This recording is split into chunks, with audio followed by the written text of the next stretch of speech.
first started practicing massage, I felt so prepared to give an amazing session, and I knew all the origin insertions of the muscles and the nerve innervations.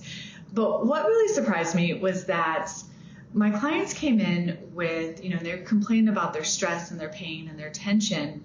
But what I started to see that was what was going on in their life was actually being reflected in their body. And I just knew that if they would only listen to what their body was trying to say, things would shift. And so one of my very first Body Mind coaching clients, we'll call her Sarah. Sarah's amazing. She was a young professional. And when we started working together, she constantly had this pain in her neck and this tightness in her throat. So of course, I would trigger point the neck, I would do some cranial work, and we also did some Reiki to open up that throat chakra. But as a coach, I also invited her to just be curious and to start to notice when that tension in her neck started to flare up.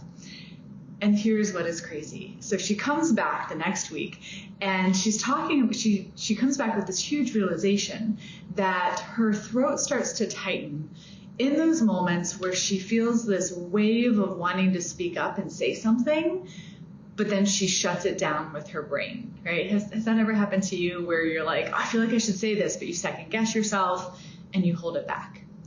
And so we did some exercises and obviously continued to clear the energy and release the tension in her muscles. And I also, she came up with some, sing in the showers and just ways to get the energy moving.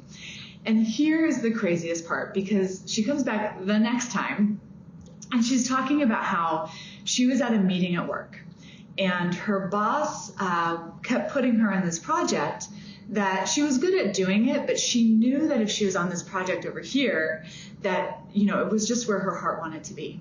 So what happens is, and this is crazy, in the meeting, she feels that tension show up in her neck. She's listening to her neck, and she realizes that that tension says, speak up, say something. And so what she does is she goes, I have something to say. And she turns to her boss and says, I want to be on that project. All right. So her boss moves her to that project. She ends up knocking it out of the park. And then she gets moved to doing more projects that she loves because she's learning how to speak up for herself. She ends up getting a promotion. She ends up being the lead of that project. And then she gets a raise. Eventually, within a year, she got promoted from another company who basically doubled her salary, all because she listened to that tension, to that energy in her neck that said, speak up. All right, so here's my question for you today. I'm curious, what if you listened in to that tension or that stress in your body? What might your shoulders be saying? Are they saying, let that responsibility go? That's not yours to carry. So here's my invitation for you today. I want you to tune into where you might be experiencing some stress or some tension in your body.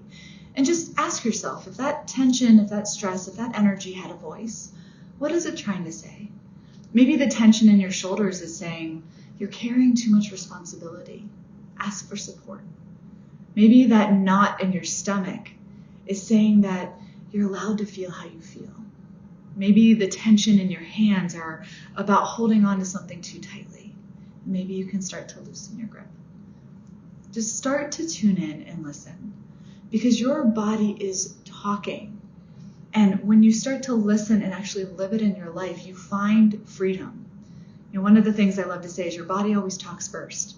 Our head will talk us out of what we know is truth, and your body always knows. So start to listen and let me know in the comments below what you hear. This is Body Mind Living with Laura Wick. Thanks for watching.